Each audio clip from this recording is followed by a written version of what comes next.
এতিয়া মই শেষত আহোঁ যে 1 লাখ নিযুক্তি আপোনালোকে বাৰে বাৰে কৈছে 1 লাখ নিযুক্তি মোৰ ওপৰত বিশ্বাস ৰাখক মই 1 লাখ কৈছোঁ যে এটাও কম নহয় সময়টোৰ কথাটো বেলেগ কথা ক'বাত যদি 5 লাখ কেণ্ডিডেট হৈ গ'ল বহি চাওঁতে 2 লাখ 2 ঘণ্টা সময় বেছি লাগিলে বেলেগ কথা যিবিলাক মানুহে আন্দোলনৰ কথা কৈছে কিবা কৈছে প্লে কাৰ্ড ওলাইছে তেওঁলোকে হিমন্ত বিশ্ব শৰ্মাক চিনি নাপায় কাৰণে কৰি আছে কামটো মই যেতিয়া কৈছোঁ 1 লাখ আমি 1 লাখে দিম ইয়াত কোনো গণ্ডগোল নাই ইয়াত সাহসহে নাই ইয়াতে এইবিলাকত চ্যালেঞ্জ কৰি পেলাই নিজে গোল খাব নালাগে চ্যালেঞ্জ কৰক যে 1 লাখ কিয় 1.5 লাখ দিয়ক বুলি যদি বুদ্ধিমান হলোহেঁতেন মই যদি সেই জায়গাত থাকিলোহেঁতেন মই মুখ্যমন্ত্ৰীক প্ৰশ্ন কৰিলেন যে আপুনিতো 1 লাখ দিম বুলি কৈছে এইটো দিব এইটোতো আমাৰ ডাউট নাই কিন্তু 22 লাখ নিবনো আপুনি মাত্ৰ 1 লাখকহে দিবনে আপুনিতো 2 লাখক দিব লাগে সেই বুলি মই হলে সেইটো আন্দোলন আৰম্ভ কৰিলেতেন নমস্কাৰ সবিশেষলৈ মই প্ৰাঞ্জল ফুকনে আপোনালোকক স্বাগতম জনাইছো সেয়া আছিল যি আমি দেখুৱালো সেয়া আছিল মুখ্যমন্ত্ৰী ডক্টৰ হিমন্ত বিশ্ব শৰ্মাৰ ভাষ্য অসম বিধানসভাৰ মজিয়াত এটা কথাটো হ'ল যে এইবাৰ বিজেপিয়ে 2021 নিৰ্বাচনী প্ৰতিশ্ৰুতি আছিল তেওঁলোকে প্ৰতি বছৰে 1 লাখ নিবনুৱাক চৰকাৰী চাকৰি দিব সেয়া আছিল প্ৰতিশ্ৰুতি আৰু সেই প্ৰতিশ্ৰুতি অসম বিধানসভাৰ মজিয়াত মুখ্যমন্ত্ৰীয়ে দোহাৰিছিল এতিয়া বিভিন্নজনে বিভিন্ন প্ৰশ্ন কৰিছে বিৰোধীয় প্ৰশ্ন কৰিছে পাৰিবনে 1 লাখক নিযুক্তি দিব কাৰণ চৰকাৰৰ বৰ্ষপূৰ্তি হৈছে এটা বছৰ প্ৰায় সম্পূৰ্ণ হ'ব আৰু এই সম্পূৰ্ণ হোৱাত এতিয়া গণনাত লাগিছে যে 1 লাখ চাকৰি দিয়া হ'ল নে নাই বা কেতিয়া হ'ব আজি আমাৰ সবিশেষৰ এইটো বিষয় যে 1 লাখৰ যিটো টাৰ্গেট সেই টাৰ্গেটটো পূৰণ হ'বনে কি হৈ আছে বৰ্তমান এই 1 লাখ চাকৰি নিযুক্তিৰ এই 1 লাখ চাকৰি দিয়াৰ এই যিটো প্ৰতিশ্ৰুতি সেই সম্পৰ্কত মই চিনাকি কৰি দিছোঁ আমাৰ ষ্টুডিঅ'লৈ আমন্ত্ৰণ কৰি আনিছোঁ বিজেপিৰ এগৰাকী জ্যেষ্ঠ নেতা তথা মুখপাত্ৰ লক্ষ্য কোঁৱৰ আমাৰ ষ্টুডিঅ'ত উপস্থিত আছে বিধায়ক কংগ্ৰেছৰ বিধায়ক দিগন্ত বৰ্মন উপস্থিত আছে আশৰাফুল ইছলাম ৰাইজৰ দলৰ তেখেত এগৰাকী সম্পাদক আমাৰ লগত লাইভত থাকিব মনোজ ধানোৱাৰ আপৰ এগৰাকী সদস্য আৰু থাকিব আমাৰ লগত মন্ত্ৰী বিমল বৰা কাজিৰঙাৰ পৰা লাইভত যেহেতু 1 লাখ চাকৰিৰ প্ৰতিশ্ৰুতি আমি আৰম্ভ কৰিছোঁ মই প্ৰথমতে লক্ষ্য কোঁৱৰৰ ওচৰলৈ আহিছোঁ লক্ষ্য কোঁৱৰ কিমান দূৰ এই প্ৰতিশ্ৰুতিৰ দিশত আপোনালোক সফল হ'ল আৰু কাৰণ আপোনালোকৰ বৰ্ষপূৰ্তি হ'বলৈ গৈ আছে দ্বিতীয় টাৰ্মৰ প্ৰাঞ্জল এই দিশত আমি সঠিক দিশতে আগবাঢ়িছোঁ আৰু আপোনালোকেও এটা কথা গম পাইছে যে অহা 14 মেত মাননীয় মুখ্যমন্ত্ৰী ডাঙৰীয়াৰ নেতৃত্বত 23,000 নিযুক্তি পত্ৰ প্ৰদান কৰা হ'ব গৃহ স্বাস্থ্য শিক্ষাকে আদি কৰি আৰু এইটো হৈছে প্ৰথমটো বৃহৎ সফলতা এটা টাইম বাউণ্ড অহা 14 মেত এই নিযুক্তিখিনি দিয়া হ'ব ইয়াৰ উপৰিও অসম চৰকাৰৰ বিভিন্ন বিভাগত যিসমূহ পদবী খালী হৈ আছে বা সৃষ্টি হোৱা পদবী এইসমূহ পূৰণ কৰিবৰ বাবে আপোনালোকে জানে যে ইতিমধ্যে অসম চৰকাৰে এখন বোৰ্ড ইতিমধ্যে নিযুক্তি দিছে ইয়াৰ লক্ষ্যটোৱে হ'ল যে বিভাগে বিভাগে এই চাকৰিসমূহ কৰিবলৈ যোৱাৰ কাৰণে এই ৰঙা ফিটাৰ মেৰপেচত বহু দিন লাগে সেইকাৰণে ট্ৰেন্সপাৰেন্সিৰ যোগেদি আৰু আপোনালোকে জানে যে মাননীয় মুখ্যমন্ত্ৰী ডাঙৰীয়া তৰুণ গগৈ চৰকাৰৰ দিনত তেখেত মন্ত্ৰী হৈ থাকোঁতেও একেদিনাই 29,000 নিযুক্তি পত্ৰ শিক্ষা বিভাগত তেখেতে বিতৰণ কৰিছিল সেই নিযুক্তি দিছিল গতিকে এই দক্ষতা মাননীয় মুখ্যমন্ত্ৰী ডাঙৰীয়াৰ আছে আৰু দিনে নিশাই তেখেতে এই লক্ষ্যত উপনীত হ'বৰ বাবে কাম কৰি গৈছে আৰু কিছু সময় পূৰ্বে আপুনি যেটো বক্তব্য মাননীয় মুখ্যমন্ত্ৰী ডাঙৰীয়াৰ বিধানসভাৰ পৰা যেটো বক্তব্য দেখুৱালে সেই বক্তব্যতে সকলো কথা স্পষ্ট হৈ পৰিছে আৰু আপোনালোকে দেখা পাব খুব কম সময়ৰ ভিতৰত এই 1 লাখ চাকৰি এই 1 লাখ নিযুক্তি সম্পূৰ্ণ হৈ উঠিব আৰু তাকো স্বচ্ছতাৰ মাজেদি পূৰ্বৰ দিনত যি এক চাকৰি বেহা চলিছিল পূৰ্বৰ চৰকাৰসমূহৰ দিনত যি ধৰণে আপোনালোকেও সংবাদ মাধ্যমে বহু সময়ত আঙুলিয়াই দিব লগা হৈছিল যে এটা চাকৰি দৰ কিমান আপোনালোকে এই ধৰণৰ কিছু বাতৰি পৰিৱেশন কৰিছিল এতিয়া আপোনালোকে চাওক যে 23,000 চাকৰি অহা 14 তাৰিখে নিযুক্তি প্ৰদান কৰা হ'ব কিন্তু কোটো এটাও বাতৰি প্ৰকাশিত হোৱা নাই যে বজাৰত চাকৰি বিক্ৰী হৈছে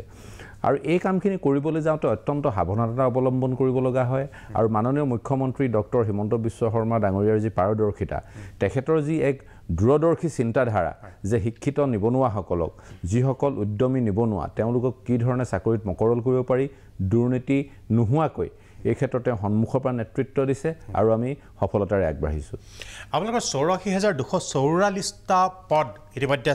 পদবী ইতিমধ্যে প্ৰক্ৰিয়াত আছে বুলি অজন্তা নেওগে বিধানসভাৰ মজিয়াত বাজেট অধিৱেশনৰ সময়তে ঘোষণা কৰিছিলে এতিয়া যদি চাবলৈ যাওঁ আপোনালোকে 23,000ক নিযুক্তি দিব এই 24 তাৰিখে এই 23,000 কিন্তু সম্পূৰ্ণ ফিগাৰটো এয়া সময় কিন্তু বেছি নাই আপোনালোকে এটা বছৰ বুলি কৈছিলে চৰকাৰে শপত গ্ৰহণ কৰাৰ এটা বছৰৰ ভিতৰত 1 লাখৰ টাৰ্গেটটো ফুলফিল কৰিব লাগিব সম্পূৰ্ণ কৰিব লাগিব তেতিয়াহ'লে এই 24,000হে হৈছে বাকীখিনি কেতিয়া প্ৰাঞ্জল এটা কথা মাননীয় মুখ্যমন্ত্ৰী ডাঙৰীয়া বক্তব্যটো প্ৰকাশ পাইছে যে আমি এটা বছৰ টাৰ্গেট লৈছিলোঁ কিন্তু টাৰ্গেট ল'লেও যিখিনি কমপ্লিকেচিৰ কথা জটিলতাৰ কথা মাননীয় মুখ্যমন্ত্ৰী ডাঙৰীয়াও কৈছে মই কেইটামান আপোনাক সৰু উদাহৰণ দিওঁ যে মই নিজেই অসম চৰকাৰ এটা ক্ৰীড়া বিভাগত মই এটা দায়িত্বত আছোঁ আমিও কিছু সংখ্যক আমি পদবীত ইতিমধ্যে আমি জুন মাহৰ ভিতৰত আমি নিযুক্তি দিম প্ৰশিক্ষকৰ পৰা আদি কৰি শাৰীৰিক নিৰ্দেশক এনেধৰণৰ ইয়াতে কিছুমান লিটিগেশ্যন আছিল এইবোৰ আঁতৰাবলৈ যাওঁতে পূৰ্বৰ চৰকাৰ এতিয়া মাননীয় মুখ্যমন্ত্ৰী ডাঙৰীয়াই যিটো প্ৰশাসনিক সংস্কাৰৰ কথা কৈছে কোনো ধৰণৰ ফাইল পেণ্ডিং নাথাকিব মে মাহৰ ভিতৰত শেষ কৰাৰ কথা কৈছে এই গোটেই কথাবোৰ এটা প্ৰক্ৰিয়াত জড়িত হৈ আছে অন্য হাতেদি আপুনি চাব সকলো বিভাগত ড্ৰাইভাৰ লাগে সকলো বিভাগত আপুনি দেখিব কনিষ্ঠ সহায়ক লাগে কিন্তু কনিষ্ঠ সহায়কৰ অৰ্হতা একেটাই ড্ৰাইভাৰৰ অৰ্হতা একেটাই কিন্তু সকলো বিভাগে বেলেগ বেলেগকৈ কৰাৰ কাৰণে ইয়াৰ জটিলতা বাঢ়ি যায় সেইকাৰণে যিখন নিযুক্তি বোৰ্ড ইতিমধ্যে নিযুক্তি দিয়া হৈছে এটা কমন পৰীক্ষাৰ যোগেদি গতিকে এই বস্তু গোটেই প্ৰক্ৰিয়াটো এক্সপেডাইট কৰিবৰ কাৰণে সেইকাৰণে কিছু সময় কৰবাত লাগিব পাৰে কিন্তু 1 লাখৰ যি টাৰ্গেট সেই টাৰ্গেট আমাৰ চৰকাৰে সম্পূৰ্ণ কৰিবই নিশ্চয় মই দিগন্ত বৰ্মনৰ ওচৰলৈ আহিছোঁ যে আপোনালোকৰ কি বিশ্বাস যে 1 লাখৰ টাৰ্গেট এবছৰৰ ভিতৰত সম্পূৰ্ণ কৰিব পাৰিবনে চৰকাৰখন কথাটো হ'ল কেনেকুৱা যে আগৰ নৰেন্দ্ৰ মোদী ডাঙৰীয়াও কৈছিলে যে আমি বছৰি 2 কোটিকৈ চাকৰি দিম আৰু আমাৰ মুখ্যমন্ত্ৰী মহোদয়েও বিভিন্ন সভাত হয়তো কথা প্ৰসংগতেই হওক বা ভোটাৰক আকৰ্ষিত কৰিবৰ কাৰণেই হওক তেখেতে কৈছিলে আমি যে নহয় আনকি এখন মই পাইছিলোঁ যে 14 মাৰ্চ 2021 মাৰ্ঘেৰিটাৰ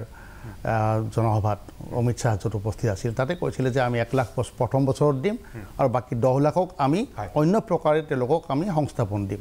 এতিয়া কথাটো হৈছে এনেকুৱা আপুনি চাওক যে এতিয়া এবছৰ হওঁ মই ভাবা নাই যে 1 লাখক নিযুক্তি দিব পাৰিব হয় এইটো কথা সঁচা কথা যে চাকৰি এটা দিয়াৰ ক্ষেত্ৰত যথেষ্ট লিটিগেশ্যন থাকে আমাৰ পৌৰ ডাঙৰীয়ে কথাটো সঁচা ঠিকেই কৈছে কিন্তু কথাটো হ'ল যে যিকোনো জননেতাই বা ৰাজনৈতিক নেতাই ভোটাৰক আকৰ্ষণ কৰিবলৈ কিছুমান কথা কয় যাতে তেওঁলোকৰ ভোটৰ হেৰিটো বৃদ্ধি হয় সেইটো হ'ব নালাগে কাৰণ মই এটা কথা মই নিজেও কৈছোঁ আপুনি চাওক যে আজি অসমত আপুনি শিক্ষাৰ ক্ষেত্ৰত যিবিলাক অসমীয়া মাধ্যমৰ স্কুল আছে LP স্কুল আপুনি আচৰিত হ'ব তাত ষ্টুডেণ্ট নাই খুব কম এনেকুৱা স্কুল বহুত আছে এতিয়া আমাৰ শিক্ষামন্ত্ৰীয়ে কৈছে এমালগেশ্যন কৰিব বুলি কৈছে যে আচ্ছা ঠিক আছে আমি শিক্ষক নিযুক্তি দিম এতিয়া আমি বিচাৰোঁ যে অসমৰ প্ৰত্যেকজন নিবনুৱা কৰ্মসংস্থাপিত হওক কিন্তু মই কৈছোঁ যে য'ত ষ্টুডেণ্ট নাথাকে তাত তেওঁলোকে কাক শিকাব আজি কিছুমান ডিপাৰ্টমেণ্ট আছে সেইবিলাক অৱস্থা নাই কোনো কাম নকৰে বিশেষকৈ ইৰিগেশ্যন মাইনাৰ ইৰিগেশ্যন বোলে এটা ডিপাৰ্টমেণ্ট তাতে এমপ্লয়ী বহি দৰমহা খাই আছে কিন্তু একো নাই খাদী ভিলেজ ইণ্ডাষ্ট্ৰিজ বৰ্ড শেষ পৰ্যায় একো নাই সেইবিলাক এনেই বহি আছে আপুনি সুধিব মানুহবিলাকৰ এমপ্লয়ীক কিন্তু আমি সংস্থাপিত কৰিম কিন্তু সংস্থাপিত আমি কিয় কৰিব বিচাৰিছোঁ যে যাতে সেই বিভাগটো উন্নতি হয় তাৰ কাৰণে কৰিব লাগিব কিন্তু এই ধৰক সস্তীয়া জনপ্ৰিয়তা যাক চিপ পপুলাৰিটি বুলি কোৱা হয় এইবিলাক কিছুমান কথা ক'ব নালাগে বিশেষকৈ আৰু মই কথাটো কৈছোঁ যে যি 10 লাখৰ কথা কৈছে বছৰি 1 লাখ দেই 5 লাখ তাৰমানে 5 বছৰত মই কথাটো কৈছোঁ মই এতিয়ালৈ অফলাইন মই ভাবোঁ প্ৰায় 25 লাখ মান অফলাইন আছে আৰু এতিয়া নতুনকৈ আমাৰ চৰকাৰে বৰ্তমান চৰকাৰখনে অনলাইন কৰিছে আৰু বোধহয় মই জনাত অনলাইনো বোধহয় এতিয়ালৈ 5.5 লাখ মান অতিক্ৰম কৰিলে প্ৰায় 30 লাখ নিবনুৱা গতিকে এই কথাবিলাক অলপ ভাবিবৰ সময় হ'ল আমি চাওক আমি ৰাজনৈতিক নেতা হ'লেও আমি ৰাইজৰ ভালৰ কাৰণে কাম কৰিব লাগিব কিছুমান আমি সস্তীয়া কথা কৈ ৰাইজৰ জনপ্ৰিয়তা লোৱাটো আমি উচিত নহ'ব আৰু মই ভাবোঁ মই আশাবাদী যে আমাৰ মাননীয় মুখ্যমন্ত্ৰী মহোদয়ে নিযুক্তি দিব কিন্তু কথাটো হ'ল কি যে কিমানখিনি নিযুক্তি কেতিয়া দিব এই বস্তুটো এটা স্পষ্ট কৰিব এইটো অজন্তা নেওগে যিটো কথা 84,244টা পদৰ নিযুক্তি প্ৰক্ৰিয়া চলি আছে বুলি বিধানসভাৰ তেওঁ সেই সময়তে কৈছিলে নহয় কথাটো হ'ল ৰাজনৈতিক নেতাই যেতিয়া কথা ক'ব সেইমতে নহয় আচলতে আপুনি মই কৈছোঁ মই নিজেও বিষয়ে আছিলোঁ এটা ছিষ্টেমৰ মাজেদি যায় ক'ত কিমান পোষ্ট ক্ৰিয়েশ্যনৰ কথা থাকে ভেকেঞ্চিৰ এগেইনষ্টে আপোনাৰ পষ্টিং হ'ব আৰু ক'ৰবাত ক্ৰিয়েশ্যনৰ কথা আহিব নতুনকৈ ক্ৰিয়েশ্যন কৰিব লাগিলে আপুনি চাওক 1 লাখ নিবনুৱাক নিযুক্তি দিবলৈ বছৰি 4,000 কোটি টকা খৰচ কৰিব লাগিব চৰকাৰে সেই পইচাটো আহিব লাগিব তে ক'ৰ পৰা ৰিটাৰ্ণ আনিব ক'ৰ পৰা আনিব পইচাটো এইবিলাক কথা আমি যিহেতু দেশৰ বা দেশৰ ভালৰ কাৰণে আমি কাম কৰিব বিচাৰোঁ এইবিলাক কিছুমান কথা ৰাজহুৱাভাৱে ব্যক্ত কৰাৰ আগতে কথাবিলাক চিন্তা কৰি ক'লে ভাল হয় নিশ্চয় মই আশৰাফুল্লাহ ইছলামৰ ওচৰলৈ আহিছোঁ কাৰণ আপোনালোকৰ এটা প্ৰাসংগিকতাও আছে ইছলাম কথাটো হৈছে কি আপোনালোকে যোৱা মাৰ্চ মাহৰ পৰা এটা অখিল গগৈ নেতৃত্বত এটা আন্দোলন চলাই আহিছিলে যে যিটো দাবী বিজেপি তথা মুখ্যমন্ত্ৰীয়ে কৰিছিলে যে 1 লাখ নিবনুৱাক এবছৰৰ ভিতৰত তেওঁলোকে চাকৰি দিব আৰু প্ৰতি বছৰে 1 লাখকৈ দি যাব আৰু সেইটো সম্পূৰ্ণৰূপে পূৰণ কৰিবৰ বাবে চৰকাৰক হেঁচা দিবলৈ আপোনালোকে এটা মাৰ্চ মাহৰ পৰা ধাৰাবাহিক আন্দোলন চলাই আছে আৰু এই আন্দোলনটো চলি যাব বুলি অখিল গগৈ এই মন্তব্য কৰিছিলে এতিয়া আপোনাৰ মন্তব্য কি যে এই আন্দোলনটো কেতিয়ালৈকে আপোনালোকে চলিব কাৰণ সময়সীমা সম্পূৰ্ণ হ'বৰ হ'ল কিন্তু কৈছিলোঁ যে মাননীয় মুখ্যমন্ত্ৰী ডাঙৰীয়াই যিটো ঘোষণা কৰিছিলে সেই ঘোষণাৰ সময়সীমালৈকে আমি বাট চাম আৰু এই সময়সীমাৰ ভিতৰত যদি তেখেতে 1 লাখ নিবনুৱাক যদি নিযুক্তি দিব নোৱাৰে তেতিয়াহ'লে ৰাইজৰ দলে ব্যাপকভাৱে আন্দোলনৰ কাৰ্যসূচী গ্ৰহণ কৰিব সেই কথাটো আমি মনত ৰাখিছোঁ আৰু আপোনালোকে জানে যে আজি মূল্যবৃদ্ধিৰ বিৰুদ্ধে আমাৰ এটা ব্যাপক আন্দোলনৰ কাৰ্যসূচী গ্ৰহণ কৰিছিলোঁ গতিকে পৰৱৰ্তী সময়ত আমাৰ যিটো আন্দোলনৰ কাৰ্যসূচী হ'ব সেই আন্দোলনৰ কাৰ্যসূচী চৰকাৰে যি প্ৰতিশ্ৰুতি দিছে সেই প্ৰতিশ্ৰুতি যে তেওঁলোকে ৰক্ষা কৰিব পৰা নাই তাৰ বিৰুদ্ধে কিন্তু হ'ব আৰু আন্দোলনটো কেৱল গুৱাহাটীতেই নহ'ব আমি প্ৰতিটো জিলালৈ গৈ আমাৰ প্ৰতিটো জিলাৰ যিবিলাক শিক্ষিত নিবনুৱা যুৱক যুৱতী আছে তেওঁলোকক সংগঠিত কৰি আমি চৰকাৰৰ এই প্ৰতিশ্ৰুতি পালন নকৰাৰ বিৰুদ্ধে বা প্ৰতাৰণা যি কৰিছে তাৰ বিৰুদ্ধে আচলতে আমি আন্দোলনৰ কাৰ্যসূচী সংগঠিত কৰিম বিজেপিৰ মুখপাত্ৰ বা নেতাগৰাকীয়ে যিখিনি কথা কৈছে ঠিক আছে তেওঁলোকে আত্মপক্ষৰ সমৰ্থনত সেইখিনি কথা ক'বই কিন্তু বাস্তৱ কথাটো হ'ল যে আমাৰ মাননীয় মুখ্যমন্ত্ৰীগৰাকীয়ে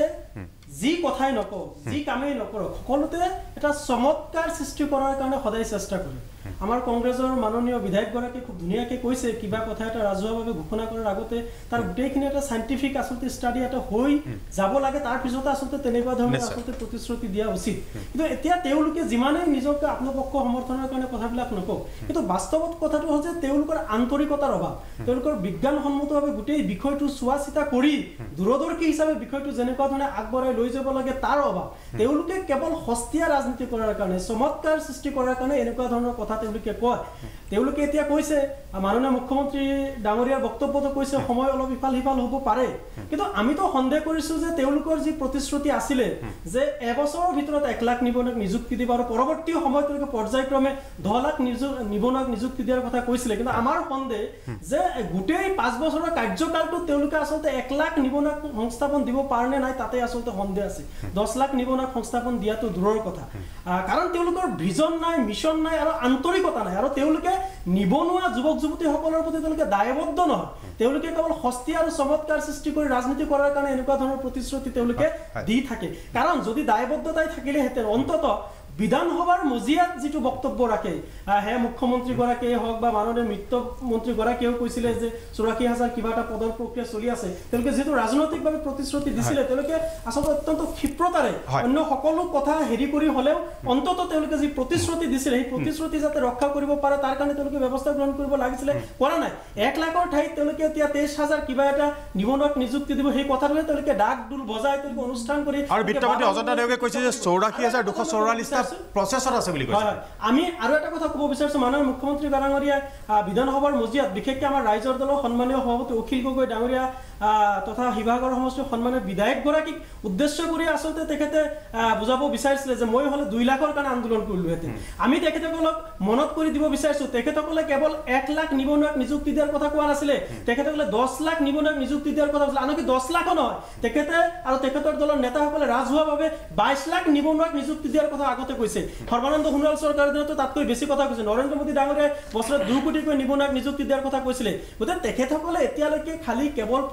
প্ৰতিশ্ৰুতি দি আছে আৰু প্ৰতিশ্ৰুতিৰ নামত তেওঁলোকে কেৱল প্ৰতাৰণা কৰি আছে কিন্তু চৰকাৰখনক এটা কথা আমি ক'ব বিচাৰিছোঁ যে আজিৰ অসমৰ নিবনুৱা যুৱক যুৱতীসকল কিন্তু আগৰ দৰে নাই তেওঁলোকে সচেতন আৰু তেওঁলোকৰ অধিকাৰ তেওঁলোকে কাঢ়ি আনিব বিচাৰিব তেওঁলোকে অধিকাৰ কাঢ়ি আনিব জানিব গতিকে চৰকাৰখনে যদি দিয়া প্ৰতিশ্ৰুতি মতে তেওঁলোকে কাম নকৰে তেতিয়া আমি ৰাইজৰ দলে আমাৰ যিবিলাক নিবনুৱা যুৱক যুৱতী আছে তেওঁলোকৰ ওচৰলৈ গৈ আমি সংগঠিত কৰি তেওঁলোকৰ অধিকাৰ প্ৰাপ্তিৰ যি আন্দোলন সেই আন্দোলনৰ কাৰ্যসূচী কিন্তু আমি ৰাইজৰ দলে তৃণমূল পৰ্যায়লৈকে কিন্তু আগবঢ়াই নিশ্চয় মই পুনৰ আহিম আপোনাৰ ওচৰলৈ মই বিৰতিৰ পিছত মই আপোনাৰ লক্ষ্য কোঁৱৰৰ ওচৰলৈ আহিম আৰু কেইবাটাও প্ৰশ্ন আছে বিশেষকৈ পূৰ্বৰ চৰকাৰৰ দিনত দিয়া বিজ্ঞাপন কিমান নিযুক্তি হ'ল দ্বিতীয় কথা হৈছে শেহতীয়াকৈ আমি দেখিবলৈ পাইছোঁ যে কিছু কথা যে আৰক্ষীৰ নিযুক্তিৰ ক্ষেত্ৰত একাংশ পৰীক্ষা দি বিশেষকৈ এতিয়া শাৰীৰিক পৰীক্ষা দিয়াৰ পিছতো পুনৰ সেইখিনি বিজ্ঞাপন পুনৰবাৰ দিয়া হ'ল যাকে লৈ আৰক্ষী সঞ্চালক প্ৰধানৰ কাৰ্যালয়ৰ সন্মুখত প্ৰতিবাদো সাব্যস্ত কৰিছিলে একাংশই যে এই যে বিসংগতি ইয়াৰ লগতে APSCৰ প্ৰসংগটো আছে যে APSCৰ তদন্তৰ বাবে কমিটিখনো গঠন কৰা হোৱা নাই বিভিন্ন চাকৰিৰ লগত সম্পৰ্ক থকা বিষয় এই প্ৰশ্নবোৰ মই কৰিম বিৰতিৰ পিছত লক্ষ্য কৰক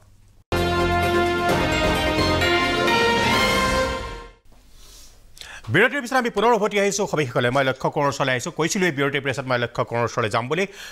লক্ষ্য কোঁৱৰ বিশেষকৈ এটা কথা যে শেহতীয়াকৈ দেখা গৈছে আপোনালোকে 2017 চনত আৰক্ষীৰ একাংশৰ নিযুক্তিৰ বাবে শাৰীৰিক পৰীক্ষা লোৱা হৈছিল তাৰ ফলাফল ঘোষণা নকৰিলে পৰৱৰ্তী সময়ত সেই বিজ্ঞাপনসমূহ পুনৰ প্ৰকাশ কৰা হ'ল তাকে লৈ কিন্তু একাংশ লোকে প্ৰতিবাদ সাব্যস্ত কৰিলে আৰক্ষী সঞ্চালক প্ৰধানৰ কাৰ্যালয়ৰ সন্মুখত এক নম্বৰ কথা দ্বিতীয় কথাটো হৈছে APSCৰ কেলেংকাৰীৰ তদন্ত বিশেষকৈ নিযুক্তি কেলেংকাৰীৰ তদন্তৰ কাৰণে আপোনালোকে কমিটিখনো এতিয়ালৈকে গঠন কৰি দিয়া নাই এইসমূহ বিসংগতি কিয় হৈছে আৰু এইসমূহ বিসংগতিৰ কাৰণ আপোনালোকে মাৰিবনে নামাৰে নিশ্চিত ৰূপত আমাৰ চৰকাৰখন বদ্ধপৰিকৰ সকলো দিশত 17 চনৰ আৰক্ষীৰ যিটো বিষয়ে কথা ক'লে নিযুক্তিৰ বিষয়ৰ কথা আৰু যিসকল প্ৰাৰ্থীয়ে ইয়াতে আন্দোলনত লিপ্ত হৈছে তেওঁলোকে পুনৰবাৰ পৰীক্ষাত তেওঁলোক বহিছিল আৰু এই গোটেই ৰিজাল্ট দিয়ালৈকে এটা প্ৰক্ৰিয়া আছে গতিকে তেওঁলোকে ইমান কম সময়ৰ ভিতৰত যিটো প্ৰতিবাদ কৰিছিল সেই বিষয়ে গোটেই অসমৰ সংবাদ মাধ্যমে পৰৱৰ্তী সময়ত চৰকাৰে লোৱা যি তেওঁলোকৰ ওপৰত একশ্যন এইটোৰ ওপৰতো বহুলভাৱে আলোচনা হৈছে আৰু APSCৰ যিটো বিষয় আমাৰ চৰকাৰ বদ্ধপৰিকৰ সকলো বিষয় চালি জাৰি চাই থকা হৈছে ইতিমধ্যে এই ক্ষেত্ৰত চৰকাৰে আমাৰ নিজৰ পাৰদৰ্শিতাৰ প্ৰমাণ দিছে মই দিগন্ত বৰ্মন ডাঙৰীয়া এটা কথাৰ আঁত ধৰি মই ক'ব বিচাৰিম যে যিটো আমাৰ এমপ্লয়মেণ্ট এক্সচেঞ্জৰ নিবনুৱাৰ যিটো কথা কৈছে অফলাইন অনলাইন যিহেতু আমাৰ চৰকাৰে গোটেই ডিজিটেল ছিষ্টেমটো আনিছে আৰু কেতিয়াৰ পৰা এমপ্লয়মেণ্ট এক্সচেঞ্জত আপোনাৰ যিটো আমাৰ ৰেজিষ্ট্ৰেশ্যন কৰা হয় আজি প্ৰাঞ্জল ফুকন ডাঙৰীয়া আপুনিও সম্ভৱতঃ এমপ্লয়মেণ্ট এক্সচেঞ্জত আপুনি এটা সময়ত কাৰ্ডখন বনাইছিল কিন্তু আপোনাৰ বহু লোক নিযুক্তি পোৱাৰ পাছতো সেই কাৰ্ডখন তাৰ পৰা উইথড্ৰ হৈ নাযায় বহুতে প্ৰাইভেট কোম্পানীত কৰে বহুতে আপোনাৰ সেলফ এমপ্লয়মেণ্ট লয় গতিকে এই ক্ষেত্ৰত এই গোটেই বিষয়টোৰ ওপৰত এটা সঠিক সংখ্যা অনাটো 25ৰ পৰা 22ৰ পৰা 27 লাখ যিটো কথা কৈছে এইটো এটা চালিজাৰি চোৱাৰ এটা ইয়াৰ স্থল আছে অন্যহাতেদি আশ্ৰাফুলে যিখিনি কথা কৈছে ৰাইজৰ দলৰ সন্মানীয় প্ৰতিনিধিগৰাকীয়ে যে শিক্ষিত নিবনুৱাসকলক লৈ আন্দোলন কৰাৰ যিটো বিষয় এটা পশ্চাদমুখী এটা তেওঁলোকৰ চিন্তাধাৰা এনে চিন্তাধাৰাই সমাজখনক কেতিয়াও আগলৈ নিব নোৱাৰে গঠনমূলক কিছু কৰ্মসূচীৰ যোগেদি যদি তেওঁলোক ৰাইজৰ ওচৰলৈ যায় তেওঁলোকে শাসনত বহিব কিন্তু এই শিক্ষিত নিবনুৱাসকলক লৈ আন্দোলন কৰা যি পশ্চাদমুখী চিন্তাধাৰা তেওঁলোকে এইটো বাদ দিয়াটো ভাল আৰু কেৱল চৰকাৰী চাকৰি কিয় তেওঁলোকেও এনেকুৱা কৰ্মসূচী লোৱাটো উচিত বহু আপোনাৰ দেখিব যে NGO এই কামবোৰ কৰিছে যে শিক্ষিত নিবনুৱাসকলক লৈ কি ধৰণে আত্মসংস্থাপনৰ বাদ দেখুৱাব পাৰি কিন্তু তেওঁলোকৰ মূল প্ৰফেশ্যনটোৱে হৈছে আন্দোলন কেনেকৈ ৰাজপথলৈ ৰাইজক লৈ আনিব পাৰি আনি কি ধৰণে তেওঁলোকে আন্দোলন কৰি ৰাজনীতিৰ বাঘ ঝৰি ল'ব পাৰি তাৰেতো মূল প্ৰমাণ হ'ল অখিল গগৈ গতিকে এইবোৰ কথাও ৰাইজে চালি জাৰি চাব নিশ্চিত ৰূপত কৰাটো এটা আমি আন্দোলনৰ বিৰোধিতা নাই কৰা সফল আমি আন্দোলনৰ বিৰোধিতাই কৰা এনেকুৱা ফেচিষ্ট যে গণতান্ত্ৰিক আন্দোলন এটাকো আপোনালোকে সহ্য কৰিব নোৱাৰে আৰু এতিয়া চৰকাৰক লৈ কথা পাতি আছো আমি NGOৰ কথা কিয় পাতিম আমাৰ কথা ক'বলগীয়া চৰকাৰৰ বিৰুদ্ধে চৰকাৰৰ পক্ষে চৰকাৰৰ কাৰণে চৰকাৰৰ কথা আলোচনা কৰিম আপুনি NGOৰ কথা কৈছে আমিও উদাহৰণ দেখুৱাইছো আমিও উদাহৰণ দেখুৱাইছো আজি অখিল গগৈ ডাঙৰীয়াৰ নেতৃত্বত কাজিৰঙা অৰ্কিড পাৰ্কত বহু মানুহক সংস্থাপন দিছে এটা আদৰ্শ দাঙি ধৰিছে গতিকে ইয়াত চৰকাৰৰ ওপৰত ক'বলগীয়া কথা আজি আলোচনা চৰকাৰৰ ওপৰত নিশ্চয় কথা কম আজি NGOৰ কথা নকওঁ আজি অখিল গগৈ ডাঙৰীয়াৰ নেতৃত্বত কাজিৰঙা অৰ্কিড মধ্যে ওলাই গৈছে বাৰম্বাৰ সকলো নিৰ্বাচনত অসমৰ যুৱ প্ৰজন্মই আপোনালোকক নস্যাৎ কৰিছে বিৰোধী সম্পূৰ্ণ নস্যাৎ কৰিছে আপোনালোকক কেতিয়াও শিক্ষিত চামে লগ নিদিয়ে তাৰ প্ৰমাণ বাৰম্বাৰ দি আহিছে বাৰম্বাৰ এই প্ৰমাণ প্ৰতিফলিত হৈ আহিছে গতিকে আপোনালোকে কেতিয়াও এনে ধৰণৰ বক্তব্য ৰখাটো উচিত নহয় যে আমি সকলোকে আন্দোলনৰ মুখলৈ লৈ যাম আন্দোলনত আমি লিপ্ত কৰাম ৰাজপথলৈ লৈ আনিম এইবোৰ পশ্চাদমুখী চিন্তাধাৰাই সমাজ কেতিয়াও পালন নকৰে সমাজ কেতিয়াও সমাজ পালন কৰিছে আপোনালোকৰ শুনক আশ্ৰাফুল শুনক আপোনালোকৰ গাৰ পুৰণি উঠিছে এইটো কাৰণে যে অহা 14 তাৰিখে 23,000 চাকৰি নিযুক্তি প্ৰদান কৰিব চৰকাৰে আপোনালোকে আদৰণি জনাব লাগিছিল কিন্তু আপোনালোকে আন্দোলনৰ কথা কৈছে আপোনালোকে 23,000 চাকৰি আদৰণি জনাই এটা বক্তব্য ৰাখক আন্দোলনৰ কথা নক'ব 23,000 দিয়া হৈছে প্ৰাঞ্জল ফুকন ডাঙৰীয়াই বাৰম্বাৰ কৈছে যে বিধানসভাত পবিত্ৰ বিধানসভাত 84,000 নিযুক্তি প্ৰক্ৰিয়া চলি আছে এগৰাকী অজন্তা নেওগৰ এগৰাকী মেচিউৰ্ড পলিটিচিয়ান এগৰাকী তেখেত প্ৰভেন পলিটিচিয়ান তেখেতে বিধানসভাত বাৰু মিছা কথা ক'ব নেকি আপোনালোকে এনে ধৰণৰ কথাবোৰ বিধানসভাৰ যেটো বক্তব্য সেই বক্তব্যটোকো নকশাত কৰিছে নেকি নাই কৈছে আমি বিৰোধী আপোনালোকে আপোনাৰ ৰাজনীতি ৰহন হনা বুলি কৈছে গতিকে এইবোৰ আপোনালোকে বিধানসভাৰ প্ৰিভিলেজ এই প্ৰিভিলেজটো আপোনালোকে ভংগ নকৰিব সংস্থাপন দিব মই একদিন দিগন্ত বৰ্মনৰ শুনাই আহিছো মই দিগন্ত বৰ্মনৰ শুনাই আহিছো হয় দিগন্ত বৰ্মন পোৱাৰ কথা আছে তাত টেষ্ট পালে ফেল কৰিলে দেখোন 30 না পালে দেখোন আমি বিৰোধী ৰাজনৈতিক সদস্য হিচাপে এই কথাবিলাক নকম মই আমাৰ বিৰোধী দলৰ দলপতি দেৱব্ৰত শইকীয়া ডাঙৰীয়াই যিটো প্ৰশ্ন কৰিছিল তাৰ উত্তৰ এই 84,000 কথা আমাৰ অজন্তা বাইদেউ কৈছিল যে কথাটো হ'ল কি অলপ কণ্ট্ৰভাৰ্চি এটা হৈছে মই কৈছোঁ যে মই বিৰোধী বুলিয়ে বিৰোধী হিচাপে সমালোচনা নকৰোঁ গঠনমূলক সমালোচনা সদায় কৰিম আমি বিচাৰোঁ যে ৰাইজৰ ভাল হওক দেশৰ ভাল হওক অসম ৰাজ্যখনৰ ভাল হওক কথাটো হ'ল যে যি 23,000 নিযুক্তি দিবলৈ ওলাইছে আৰু বিধানসভাত ইতিমধ্যে এখন আমাৰ ডাঙৰীয়াই কৈছে যে এখন কমিশ্যন গঠন কৰে third grade and fourth grade commission দুখন কৰিছে গঠন তাত এজন ডেপুটি ছেক্ৰেটাৰী বা জইণ্ট ছেক্ৰেটাৰী লেভেলৰ মানুহ কমিশ্যন দিব কৰিব যে এই কথাটো হ'ল যে কণ্ট্ৰভাৰ্চি এতিয়া ধৰক যিখিনি নিযুক্তি দিব সেইখিনি কি আধাৰত দিয়া হ'ল সেই কমিশ্যনৰে পৰীক্ষা লৈ পেলাই দিলে নে ডিপাৰ্টমেণ্টবিলাকে পৰীক্ষা লৈ দিব নাম্বাৰ 1 নাম্বাৰ 2 যি 84,000 চাকৰিৰ কথা কৈছে সেই প্ৰচেছখিনি কাৰ দ্বাৰা দিয়া হ'ব আজি APSCৰ ক্ষেত্ৰত আমি দেখোঁ যে যিকোনো আমাৰ মুখ্যমন্ত্ৰী মহোদয়ে কৈছে যে অন্যান্য ডিপাৰ্টমেণ্টকো APSCলৈ লিখিম বুলি কৈছে যে য'ত যি ভেকেঞ্চি হয় APSCলৈ লিখে তেওঁলোকে পৰীক্ষা কণ্ডাক্ট কৰি জাষ্ট তেওঁলোকে ৰিজাল্ট ছিটখন দিব একৰ্ডিংলি আপোনাৰ হয় সেই এপইণ্টমেণ্ট দিয়ে ঠিক আছে সেইটো এতিয়ালৈ হোৱা নাই তৃতীয়তে মই এটা আপোনালোকক কথা কওঁ যে এই যি 1 লাখ চাকৰিৰ উপৰিও বছৰত যি 10 লাখ টকা আত্মসংস্থাপন দিব যে যোৱা 2টা বছৰত অসমৰ ল'ৰা বহুত বাহিৰত কাম কৰিছিলে তেওঁলোক ইতিমধ্যে ব্যক্তিগত তেওঁলোক ঘূৰি আহিছে আৰু তেওঁলোক যোৱা নাই আৰু কৰোনাৰ লকডাউনৰ সময়ত ঘূৰি আহিছিলে এতিয়া কৰ্মসংস্থাপনহীনতাত তেওঁলোকে ভুগিছে আৰু আপুনি দেখিব এতিয়া গোটেই ৰাস্তাবিলাকত গ'লে মানুহৰ ব্যক্তিগত মানুহৰ ঘৰৰ সন্মুখত চব্জিৰ দোকান আৰু চকবিলাকত আপোনাৰ ম'ম' এই চিকেন চাওমিনৰ দোকান আজিকালি চলিছে কাৰণ ইয়াত যিবিলাকে বাহিৰত আছিলে তেওঁলোকে তাত নিজে নিজে দি পেলাই কিবাকৈ চলি আছে এই ক্ষেত্ৰত গভৰ্ণমেণ্টে কোনো এটা ব্যৱস্থা গ্ৰহণ নকৰিলে এই মাননীয় মুখ্যমন্ত্ৰী মহোদয়ে যিটো কথা কৈছে মই কৈছোঁৱে যে 1 লাখ নহয় আজি যি 25 বা 30 লাখ নিবনুৱা আছে প্ৰত্যেকজনে যদি চাকৰি লাভ কৰে আমি সুখী হ'ম আমি আনন্দিত হ'ম হয় মই ভাল পাম মই সেই কিন্তু কথাটো হ'ল কি যে যিখিনি মানুহে সংস্থাপনহীনতাত চাকৰি হেৰুৱালে বা ভুগি আছে তেওঁলোকৰ কাৰণে চৰকাৰে কি ব্যৱস্থা লৈছে এতিয়ালৈ একো লোৱা আমি দেখা নাই এই ক্ষেত্ৰত মই কৈছোঁ যে আমি বাৰম্বাৰ কৈছোঁ যে সস্তীয়া জনপ্ৰিয়তাৰ কাৰণে কিছুমান কথা কোৱা ৰাজনৈতিক নেতাসকলে পৰিহাৰ কৰিব লাগে যি কৰিব লাগে দেশৰ ভালৰ কৰিব লাগে আৰু বিশেষকৈ মই এটা আপোনালোকক কথা কওঁ আপুনি দেখিব আজিৰ পৰা 10 বছৰ আগলৈকে অসমৰ ল'ৰা বেংগালোৰ চেন্নাই ইত্যাদি জেগাত গৈ পেলাই তেওঁলোকে কেপিটেশ্যন ফিজ দি পেলাই ইঞ্জিনিয়াৰিং পঢ়িছিলে পাছ কৰিছে আৰু পৰৱৰ্তী সময়ত অসমত কেইবাখনো ইঞ্জিনিয়াৰিং কলেজ প্ৰাইভেট ছেক্টৰতে হওক বা চৰকাৰী ছেক্টৰতে হৈছে কিন্তু এতিয়া বিশ্বাস নকৰিব সেই প্ৰাইভেট ছেক্টৰৰ যিবিলাক ইঞ্জিনিয়াৰিং কলেজ আছে তাত ষ্টুডেণ্ট নাই এতিয়া আৰু বহুত বন্ধ হৈ গৈছে আজি গোটেই এই কথাটো আমি চিন্তা কৰিব লাগিব যে আমি কিবা এটা ইমান নিযুক্তি দিম বহুত খৰচ কৰি পেণ্ডেল কৰি পেলাই মানুহ আনিম আমি টিভিত বাইট দিম দেখাম সেইটোৰ দ্বাৰা আমাৰ কিমানখিনি লাভৱান হ'ব সেইটো কিন্তু ৰাইজে বিচাৰ কৰাৰ সময় আহিব নিশ্চয় ধন্যবাদ জনাইছোঁ মই এটা বিৰতি ল'ব খুজিছোঁ বিৰতিৰ পিছত মই আহিম মন্ত্ৰী বিমল বৰাৰ ওচৰলৈ বিমল বৰাক মই এতিয়া সুধিম যে বৰ্তমান ৰাজ্যৰ অৰ্থনৈতিক অৱস্থাটো কিমান টনকিয়াল যাৰ দ্বাৰা যদি 1 লাখ নিবনুৱাক চাকৰি দিয়ে ইতিমধ্যে দিগন্ত বৰ্মন ডাঙৰীয়া এটা কথা কৈছিলেই যে 1 লাখ নিবনুৱাক দৰমহা দিবৰ বাবে আপুনি হিচাপটো কি কৈছিলে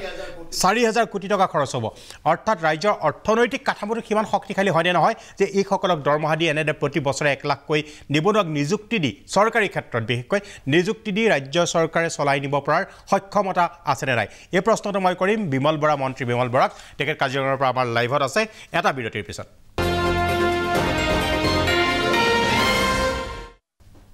বিৰতিৰ পিছত আমি পুনৰ উভতি আহিছোঁ সবিশেষলৈ মই এতিয়া যাব খুজিছোঁ মন্ত্ৰী বিমল বৰাৰ ওচৰলৈ তেখেত আমাৰ লগত লাইভত আছে কাজিৰঙাৰ পৰা আপোনালোকে সকলোৱে জানে কাজিৰঙাত আজি বিজেপি মিত্ৰ শক্তিৰ মন্ত্ৰী বিধায়ক সাংসদ সকলোৰে এখন বৈঠক অনুষ্ঠিত হৈছিল তাতে উপস্থিত আছিল তেখেত স্বাগতম জনাইছোঁ বৰা ডাঙৰীয়া আপোনাক আমাৰ এই সবিশেষলৈ মোৰ কথাটো হৈছে যে 1 লাখ নিবনুৱা আপোনালোকৰ বৰ্ষপূৰ্তি হ'বলৈ গৈ আছে আপোনালোকে 1 লাখ নিবনুৱাৰ টাৰ্গেটটো এই কেইদিনৰ ভিতৰতে সম্পূৰ্ণ কৰিব পাৰিবনে চাওক আমাৰ যি অসমত শিক্ষিত নিবনুৱাসকল আছে সেইসকলক যতদূৰ সম্ভৱ সকলোকে একমোডেট কৰিব কাৰণে আমাৰ চৰকাৰখনটো আমি বিচাৰোৱেই কিন্তু কথাবোৰ এনেকুৱাও নহয় বিচাৰিলে কেতিয়াবা কিছু কথা সম্ভৱ হৈ নুঠে আৰু সেইকাৰণে আমি প্ৰাথমিক পৰ্যায়ত প্ৰথম বৰ্ষতে আমি চৰকাৰে সিদ্ধান্ত গ্ৰহণ কৰিছোঁ আমাৰ যিসমূহ খালী হৈ থকা যিসমূহ পদ যিসমূহত আমাৰ নিযুক্তি দিয়াৰ তাৎক্ষণিকভাৱে আমি সিদ্ধান্ত ল'ব পৰা অৱস্থাত আছোঁ বা আমি নতুনকৈ পোষ্ট যিসমূহ প্ৰয়োজন আছে ক্ৰিয়েশ্যন কৰি আমি নিযুক্তি দিব পৰা প্ৰয়োজনীয়তা আছে এনেধৰণে হিচাপ নিকাচ কৰি আমাৰ মন্ত্ৰী গোট এটা ঠিক কৰি দিয়া হৈছে আৰু সেই মন্ত্ৰী গোটে অসমৰ বিভিন্ন ডিপাৰ্টমেণ্টসমূহৰ লগত যোগাযোগ কৰি তেওঁলোকৰ প্ৰয়োজনীয়তা কিমান আছে তেওঁলোকৰ খালী হৈ থকা পদ কিমান আছে সেই সম্পৰ্কত এটা প্ৰতিবেদন ইতিমধ্যে প্ৰস্তুত কৰি উলিয়াইছে আৰু পৰ্যায়ক্ৰমে সেই পদসমূহ আমি নিযুক্তি কৰি গৈ থাকিম আৰু আমি 1 লাখৰ যি লক্ষ্য মাননীয় মুখ্যমন্ত্ৰী ডাঙৰীয়াই নিৰ্ধাৰণ কৰিছে আমি সেই 1 লাখ আমি আপুনি কৈছে যে বৰ্ষপূৰ্তি আগে আগে সম্ভৱ হয় নে নহয় কথাটো এনেকুৱা গোটেই প্ৰচেছবিলাক কৰোঁতে অলপ সময় লাগে কিন্তু আমাৰ উদ্দেশ্য মহৎ আমি আমাৰ নিবনুৱা যুৱক যুৱতীসকলক আমি চৰকাৰী চাকৰিত সংস্থাপিত কৰাৰ আমাৰ সেই যি চিন্তা সেই চিন্তা আমি বাস্তৱায়িত কৰিমেই তাত কোনো কিন্তু প্ৰশ্নই নাই কিন্তু এইখিনি কৰিবৰ কাৰণে অলপ সময় লাগে স্বাভাৱিকতে কাৰণ বিভাগসমূহে তেওঁলোকৰ খালী পদৰ সংখ্যা উলিয়াওঁতে বিভিন্ন ধৰণৰ পোষ্ট কিমান প্ৰয়োজন আছে এইবিলাক কৰোঁতে কিছু অফিচিয়েল প্ৰচিডিউৰটো যাবৰ কাৰণে অলপ সময় লৈছে কিন্তু এইটো কথা ঠিক যে আমি আমাৰ কথা আমি ৰাখিম আপোনালোকৰ অজন্তা নেওগে মন্ত্ৰী অজন্তা নেওগে বিধানসভাত কৈছিলে যে তেওঁ কৈছিলে যে 84,000 মই সম্পূৰ্ণ ফিগাৰটো আপোনাক কৈ দিছোঁ 84,244টা পদৰ নিযুক্তি প্ৰক্ৰিয়া চলি থকাৰ বিপৰীতে 14,599টা পদো শীঘ্ৰে পূৰণ কৰা হ'ব বুলি তেওঁ কৈছিলে এই যে প্ৰক্ৰিয়াটো চলি আছে তাৰ ভিতৰতেই আপোনালোকে এই 23,000 নিবনুৱাক 14 তাৰিখে 23,000 নিবনুৱাক নিযুক্তি দিব বুলি মুখ্যমন্ত্ৰীয়ে কালি আনুষ্ঠানিকভাৱে ঘোষণা কৰিছে এতিয়া কথাটো হ'ল আপোনালোকৰ ফিগাৰটো কিমান হ'বগৈ আপোনালোকৰ বৰ্ষপূৰ্তি এবছৰ সম্পূৰ্ণ হোৱালৈকে আপোনালোকৰ মুঠ ফিগাৰটো কিমান হ'বগৈ নিযুক্তিৰ 23,000টো আপোনাৰ 14 তাৰিখে আমাৰ লক্ষ্য আমাৰ আমি সেইকাৰণে কৈছোঁ আজি আমাৰ লক্ষ্য আছে 1 লাখ নিবনুৱাক আমি নিযুক্তি দিব লাগে এতিয়া গোটেই সেই মন্ত্ৰী গোটে যেতিয়া হিচাপ নিকাচবিলাক বিভিন্ন বিভাগৰ পৰা লোৱা আৰম্ভ কৰিলে তেতিয়া আমি সংখ্যাবিলাক লাহে লাহে পাব আৰম্ভ কৰিলোঁ আৰু সেইখিনি মিলাই নতুনকৈ পোষ্ট ক্ৰিয়েশ্যন কৰি 1 লাখৰ যিটো লক্ষ্য আমাৰ আছে সেই লক্ষ্য আমি পূৰণ কৰিম মোৰ দ্বিতীয় প্ৰশ্নটো হৈছে প্ৰথম কথা হ'ল ৰাজ্যৰ ৰাজকোষ ইমান টনকীয়া আমাৰ বিধায়ক দিগন্ত বৰ্মন ডাঙৰীয়া মোৰ ষ্টুডিঅ'ত উপস্থিত আছে তেখেতে কৈছে যে চৰকাৰী চাকৰি নিযুক্তি দিয়াৰ পিছত ৰাজকোষৰ যথেষ্ট এটা বৃহৎ অংকৰ ধন ব্যয় হয় বৰ্মন ডাঙৰীয়া পুনৰ আপুনি ফিগাৰটো ক'ব নেকি অলমষ্ট 4,000 crore পাৰ মান্থ 4,000 কোটি 4,000 কোটি টকা খৰচ হয় এতিয়া দিগন্ত বৰ্মন ডাঙৰীয়া তেখেত কংগ্ৰেছৰ বিধায়ক আৰু আমাৰ এতিয়া চৰকাৰ চলি আছে বিজেপি মিত্ৰজোঁটৰ অসমৰ নিবনুৱা যুৱক যুৱতীসকলে গভীৰ আশাৰে আমাৰ প্ৰতি লক্ষ্য কৰি আছে কেতিয়া আমি সেই পদসমূহ পূৰণ কৰোঁ সকলোৱে তাতে নিযুক্তি পাবৰ কাৰণে সকলোৱে প্ৰয়াসো কৰিব এতিয়া প্ৰশ্ন দুটা এতিয়া তেখেতৰ মতে তাৰমানে নিযুক্তিটো দিব নালাগে নেকি 4,000 কোটি টকা দৰকাৰ হ'ব গতিকে নিবনুৱাসকলক নিযুক্তি দিব নালাগে নেকি টকাটো ক'ৰ পৰা আহিব গতিকে তেখেতলোকে নিযুক্তি দিয়া নাছিলে তেওঁলোকৰ চৰকাৰৰ সময়ত কিন্তু আমি এতিয়া নিযুক্তি দিবৰ কাৰণে এইটো এনেধৰণৰ এটা মিছন মুডত আমি কাম কৰি আছোঁ আৰু কংগ্ৰেছে এতিয়া কৈছে যে নিযুক্তি দিব নালাগে ধন বেছি খৰচ হ'ব নাই সেইটো কথা কোৱা নাই যে পইচাটো ক'ৰ পৰা আহিব আৰু মাননীয় মন্ত্ৰী মহোদয়ক মই কৈছোঁ চাওক আগৰ আমাৰ ডক্টৰ হিমন্ত বিশ্ব শৰ্মা বৰ্তমান মুখ্যমন্ত্ৰী আমাৰ কোঁৱৰ ডাঙৰীয়াই কৈ গৈছে আমাৰ তৰুণ গগৈ চৰকাৰৰ দিনতো 29,000 একেলগে চাকৰি দিছিলে তেতিয়া মই নকওঁ যে এইটো দিয়া নাছিলে, আমাৰ দিনতো দিয়া হৈছিলে। কথাটো আপোনালোকৰ চিন্তাটো পইচাটো ক'ৰ পৰা অহাটো ডাঙৰ কথা নহয়। আপোনালোকে ক'বহে লাগে যে 1 লাখ কেলে 2 লাখ চাকৰি নিযুক্তি দিয়ক, নিবনুৱাসকলে আৰু অধিক সংস্থাপন হওক। আপোনালোকে প্ৰেছাৰটো তাত দিয়ক, কাৰণ আমি অলৰেডি কথাই দি থৈ দিছোঁ। আৰু চাকৰি দিয়াৰ পিছত দৰমহা দিমেই। দৰমহা দিবৰ কাৰণে কেনেধৰণে প্ৰশাসনীয় সংস্কাৰ কৰিব লাগে সেইখিনি কামো আমি সমান্তৰালভাৱে কৰি আছোঁ।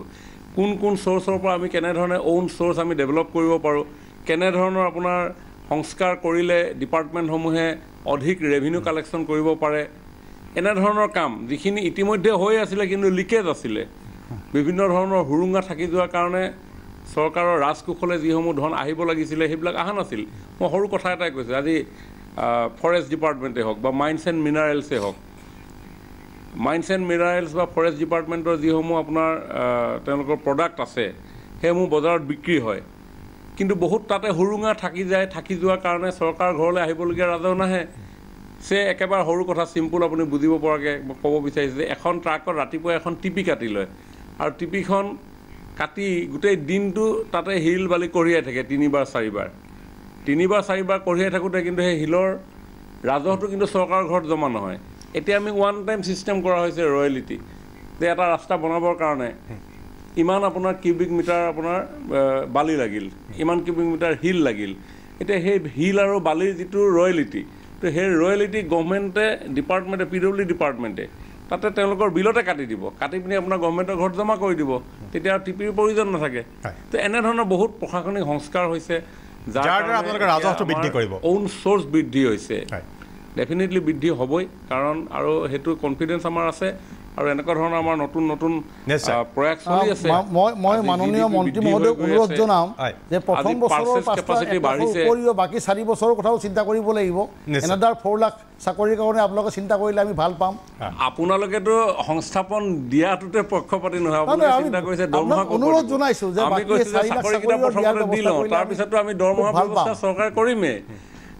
ডেফিনেটলি আমি আৰু তাতকৈ আগবাঢ়িবৰ কাৰণে প্ৰয়াস কৰিম। আপোনালোকৰ সহযোগিতা লাগিব, আপোনালোকে সহযোগিতা মই পুনৰ আহি আছোঁ। এতিয়া মই মনোজ ধানোৱাৰ ওচৰলৈ যাব খুজিছোঁ। ডিব্ৰুগড়ৰ পৰা আমাৰ লগত লাইভত আছে মনোজ ধানোৱাৰ। তেখেত এগৰাকী আপৰ সদস্য, নতুনকৈ আপত যোগদান কৰিছে। মনোজ ধানোৱাৰ ডাঙৰীয়া, আপোনাক স্বাগতম জনাইছোঁ আমাৰ এই সবিশেষলৈ। বিশেষকৈ চৰকাৰৰ যিটো 1 লাখ চাকৰি দিয়াৰ, এবছৰত 1 লাখ চাকৰি দিয়াৰ যিটো প্ৰতিশ্ৰুতি আছিল, সেই প্ৰতিশ্ৰুতিৰ ঠিক সময়সীমা যিটো ডেডলাইন বুলি কোৱা হয় সেইটো প্ৰায় পাবৰ হৈছে। এতিয়া আপুনি কয়নে যে 1 লাখ নিবনুৱাই নিযুক্তি পূৰা সম্পূৰ্ণ লক্ষ্যত উপনীত হ'ব পাৰিবনে চৰকাৰখনে? মনোজ ধানোৱাৰ।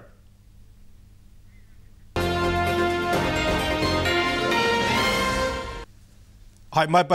কাৰিকৰীৰ বাবে মই পুনৰ আহিম মনোজ ধানোৱাৰ ওচৰলৈ। দিগন্ত বৰ্মনে কিবা এটা ক'ব খুজিছিলে আপুনি? মই কৈছোঁ, আমাৰ মাননীয় বিমল বৰা ডাঙৰীয়াই যিখিনি কথা কৈছে, যে আমি এইটো কথা নহয় যে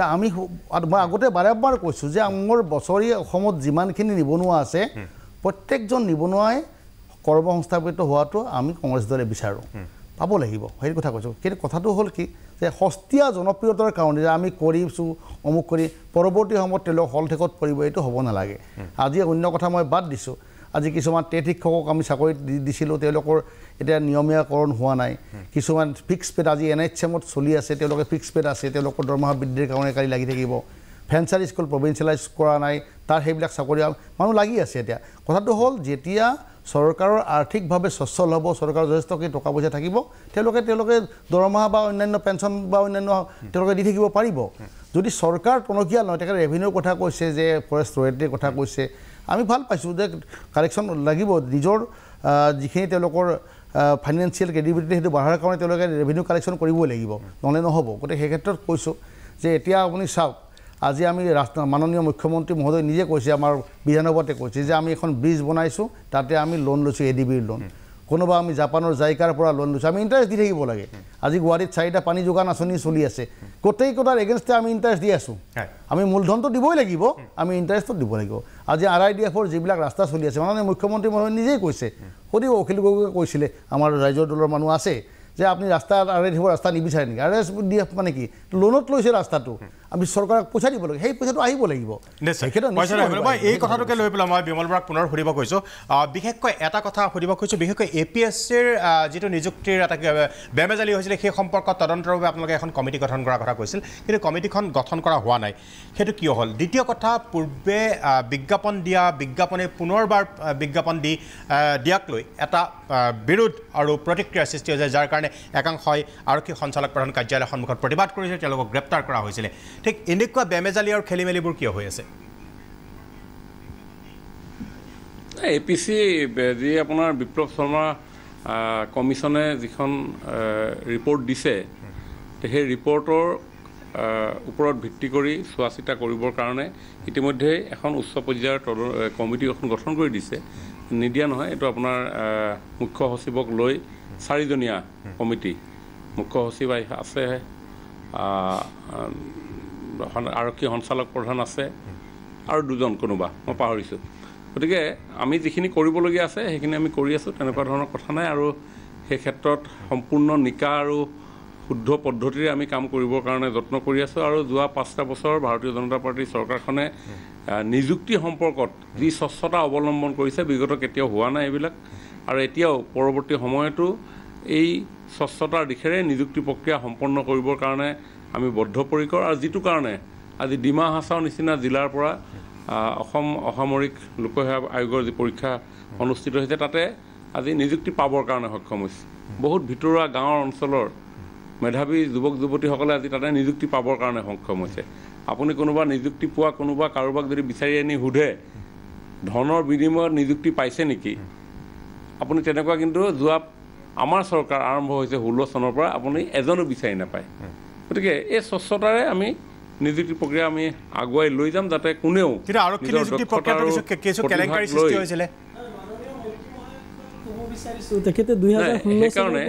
সেইকাৰণে এই গোটেই 2016 চনৰ পৰা এতিয়ালৈকে নিবনুৱা নিযুক্তি দিয়াৰ কাৰণে শুদ্ধৰ ওপৰত যাতে চলি গৈ থাকে, তাৰ কাৰণে আমাৰ প্ৰয়াস অব্যাহত থাকিব। তেওঁলোকেতো পতা এটা পৰীক্ষাও ভালকে সম্পূৰ্ণ কৰিব পৰা নাই। এই প্ৰসংগতে উত্থাপন কৰিম, এটা বিৰতি লৈ লৈছোঁ, তাৰপিছত মই আশ্ৰাফুলৰ ওচৰলৈ আহি আছোঁ। বিৰতিৰ পিছত আমি পুনৰ ঘূৰি আহিছোঁ সবিশেষলৈ। মই এতিয়া যাব খুজিছোঁ মনোজ ধানোৱাৰ ওচৰলৈ। আপত সদ্যহতে তেখেতে যোগদান কৰিছে, আপৰ এগৰাকী সদস্য। ধানোৱাৰ ডাঙৰীয়া, আপোনাক স্বাগতম জনাইছোঁ আমাৰ সবিশেষলৈ। যিটো মুখ্যমন্ত্ৰীৰ প্ৰতিশ্ৰুতি আছিল, নিৰ্বাচনী প্ৰতিশ্ৰুতি আছিল, আৰু তেওঁ বিধানসভাৰ মজিয়াটো সেইটো কথা সজোৰে উত্থাপন কৰিছে যে 1 লাখৰ এজনো কম নহয়, 1 লাখ নিযুক্তি দিমেই এবছৰৰ ভিতৰত। আপুনি ভাবেনে এই তেওঁৰ টাৰ্গেট সম্পূৰ্ণ হ'ব বুলি এই বৰ্ষপূৰ্তিৰ সময়ত? মই প্ৰাঞ্জল দা ক'ব বিচাৰিছোঁ যে আচলতে তেখেতে 1 লাখ নিযুক্তি যেতিয়া ঘোষণা কৰে, সেই ঘোষণা কৰাৰ আগতে তাৰ এটা ভালকৈ প্ৰতিটা ডিপাৰ্টমেণ্টৰ পৰা কিমান পদ খালী আছে তাৰ এটা সঠিক তথ্য তেখেতে সংগ্ৰহ কৰিব লাগিছিল। আৰু সংগ্ৰহ কৰাৰ পিছত কিমানখিনি তেওঁলোকে দিব পাৰিব, কাৰণ চৰকাৰী ৰেভিনিউৰ কথা আছে, সেই ৰেভিনিউ অনুপাতে ইমানখিনি চাকৰি দিব পাৰিবনে নোৱাৰিব, এইখিনি কথা চালি জাৰি চাইহে এটা ঘোষণা কৰিব লাগিছিল। কিন্তু যি কি নহওক, এটা যিহেতু তেখেতে ঘোষণা কৰিলে আৰু হয়তো চেষ্টা কৰি আছে যে 1 লাখ চাকৰি আমি ক'ৰবাত আনি মেলি দেখুৱাব পাৰোঁ, কিন্তু মূল সমস্যাটো যিটো নিবনুৱাৰ সমস্যাটো আমাৰ 1 লাখ হয় জানো? আমি যদি কথাটো চিন্তা কৰোঁ, হয়তো অসমৰ নিবনুৱা এটা আমি ভালকৈ যদি চালি জাৰি চাব খোজোঁ, হয়তো 15-20 লাখ মানৰ নিবনুৱাৰ সমস্যা আছে। তো এই 1 লাখ চাকৰি প্ৰথম কি ধৰণে দিব, এইটো এতিয়াও এটা সন্দেহৰ আৱৰ্তত আছে। কিন্তু দ্বিতীয় কথাটো হ'ল, এই 1 লাখ দিয়াৰ পিছত সমস্যাটোৰ সমাধান কেনেকৈ হ'ব? আজি বহুতো আমি যুৱকক দেখি আছোঁ, তেওঁলোকে আলফালে গৈ আছে বুলি আমি জেগাই জেগাই বাতৰি শুনিবলৈ পাই আছোঁ। আলফালে যোৱাৰ এটা মূল কাৰণ এইটোও হয় যে তেওঁলোকে এটা সংস্থাপন বিচাৰি পোৱা নাই, যিটো কাৰণে তেওঁলোকে আলফালে হয়তো যাবলৈ চিন্তা কৰি আছে, কিবা এটা পথ বাছি ল'বলৈ বিচাৰি আছে, হয়তো সেইটো এটা কাৰণ হ'ব পাৰে। মই ভাবোঁ যে 1 লাখ চাকৰিটো তেওঁলোকে চেষ্টা কৰক, কি ধৰণে দিব পাৰে, দিয়াটো আমি সদায় বিচাৰিম। যিটো সময় তেওঁলোকে বান্ধি দিছিলে, সেই সময়সীমাৰ ভিতৰত যে দিব, সেইটো এটা ডাঙৰ প্ৰশ্নবোধক এটা আছে বুলি মই ভাবোঁ কিন্তু তাৰ লগে লগে এই গোটেই সমস্যাটো যিটো 15 লাখ বা 20 লাখৰ সংখ্যাত আছে বুলি ভাবিছোঁ ইয়াৰ সমাধানৰ কাৰণে কিন্তু আমি ইণ্ডাষ্ট্ৰীৰ ওপৰত গুৰুত্ব দিব লাগিব ইয়াত অসমত যেতিয়ালৈকে আমি ডাঙৰ ইণ্ডাষ্ট্ৰী লৈ নাহোঁ কৰ্পৰেট হাউচখিনিক যদি আমি অসমত আনি তেওঁলোকক ইয়াত ইণ্ডাষ্ট্ৰী বহাবলৈ আমি এটা পৰিৱেশ গঢ় নিদিওঁ তেতিয়ালৈকে এই গোটেই নিবনুৱা সমস্যাটোৰ যে সমাধান হ'ব মই নাভাবোঁ তেনেকুৱা গতিকে আপোনালোকৰ জৰিয়তে চৰকাৰৰ ওচৰত মই আহ্বানে কৰিম তেওঁলোকে 1 লাখ নিযুক্তি দিয়ক কিন্তু হেতুৰ পৰা কোনো ধৰণৰ সমস্যাৰ সমাধান নহ'ব গতিকে তাৰ বাবে চৰকাৰে যদি সঁচাকে সদিচ্ছা এটা আছে তেতিয়াহ'লে ইণ্ডাষ্ট্ৰীৰ ওপৰত গুৰুত্ব দিয়ক যাতে যিখিনি 15 লাখ বা 20 লাখ নিবনুৱাৰ সংখ্যা আছে এই ল'ৰা ছোৱালীখিনিক আমি ক'ৰবাত কৰ্মসংস্থাপন দি মেলি তেখেতলোকক এটা আগবাঢ়ি যাবলৈ এটা বাট আমি মোকলাই দিব পাৰোঁ নিশ্চয় ধন্যবাদ জনাইছোঁ মই আশৰাফুল ইছলামৰ ওচৰলৈ পলুৱাই আহিছোঁ এক বক্তব্য আছিলে মই দুটা কথা ক'ম মাননীয় মন্ত্ৰী বিমল বৰা ডাঙৰীয়াই যিটো কৃতিত্ব ল'ব বিচাৰিছে 2016 চনৰ পৰা তেওঁলোকে একেবাৰে স্বচ্ছ প্ৰক্ৰিয়াৰে নিযুক্তি প্ৰদান কৰি আছে এইটো সম্পূৰ্ণ মিছা কথা আপোনালোক সকলোৱে জানে অসমৰ সকলো নিবনুৱা যুৱক যুৱতীয়ে জানে যে 2016 চনৰ পৰা বৰ্তমানলৈকে বিজেপি চৰকাৰৰ দিনত তেওঁলোকে নিবনুৱা যুৱক যুৱতীসকল কৰ্মসংস্থাপন দিয়াৰ কাৰণে যিবিলাক পৰীক্ষা অনুষ্ঠিত কৰিছে এটা পৰীক্ষাও তেওঁলোকে সম্পূৰ্ণ ভালকৈ কৰিব পৰা নাই তাৰ উদাহৰণ হ'ল এছআই কেলেংকাৰীৰ কথা সবে জানে ৰাজ্যখন তুলপাৰ লগাইছিল গ্ৰাম উন্নয়ন আৰু পঞ্চায়ত বিভাগত কেনেকুৱা ধৰণৰ কেলেংকাৰী সংঘটিত হৈছিল গোটেই ৰাজ্যজুৰি তুলপাৰ হৈছিলে এইটো এক নম্বৰ কথা আৰু দ্বিতীয় কথাটো তেখেতসকলে কৃতিত্ব ল'বলৈ বিচাৰিছে 23,000 নিযুক্তি প্ৰদানৰ জৰিয়তে তেখেতৰ প্ৰতিশ্ৰুতি আছিল 1 লাখ নিযুক্তি দিয়া যদিহে এটা বছৰৰ ভিতৰত তেওঁলোকে 1 লাখ নিযুক্তি দিব পাৰিলেহেঁতেন তেতিয়াহ'লে আমি 100 নম্বৰৰ ভিতৰত তেওঁলোকে 100 নম্বৰ দিলোহেঁতেন তেওঁলোকে নিযুক্তি দিছে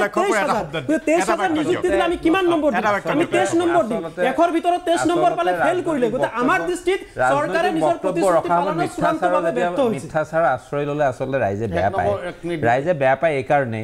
যে যিটো তেওঁ এছআই কেলেংকাৰীৰ কথা কি যিটো ক'লে যে পৰীক্ষা প্ৰশ্ন কাকত ফাদিল হৈছিলে সেই সময়ত কোনো তাত আপত্তি চৰকাৰে নিজাববীয়াকৈ চিঅ'মোটো কেছ লৈ এছপি পৰ্যায়ৰ পৰ্যন্ত বিষয়াক এৰেষ্ট কৰি টাইম বাউণ্ড পৰীক্ষা পাতি তেওঁলোকক নিযুক্তি দিলে য'ত আমি জাষ্টিছ দিবলৈ সক্ষম হ'লো শিক্ষিত নিবনুৱাসকলক য'তেই কেলেংকাৰী ধৰা পৰিছে তাতেই বিগত চৰকাৰ বৰ্তমান চৰকাৰে তাৰ সম্পূৰ্ণ ব্যৱস্থা লৈছে যাৰ বাবে শিক্ষিত নিবনুৱাই ইয়াত জাষ্টিছ পাইছে এতিয়া ক'ব খুজিছে য'ত অনিয়ম হৈছে তাৰ বিৰুদ্ধে ব্যৱস্থা লৈছে কিন্তু এতিয়া কথাটো হৈছে 1 লাখ নিবনুৱাক চাকৰি লাগে সঁচাকৈ নিবনুৱা সমস্যা এটা ডাঙৰ সমস্যা চৰকাৰে প্ৰতিশ্ৰুতি কিমান দূৰ সফল হয় তালৈ কিন্তু অসমৰ ৰাইজে অতি চোকা নজৰ ৰাখিছে 1 লাখ নিবনুৱাৰ চাকৰি এটা বছৰৰ ভিতৰত আমি দেখা পাম পৰৱৰ্তী সময়ত সকলোকে ধন্যবাদ জনাই আজিলৈ সবিশেষৰ পৰা আমাৰ প্ৰাঞ্জল ফুকনে বিদায় লৈছোঁ ধন্যবাদ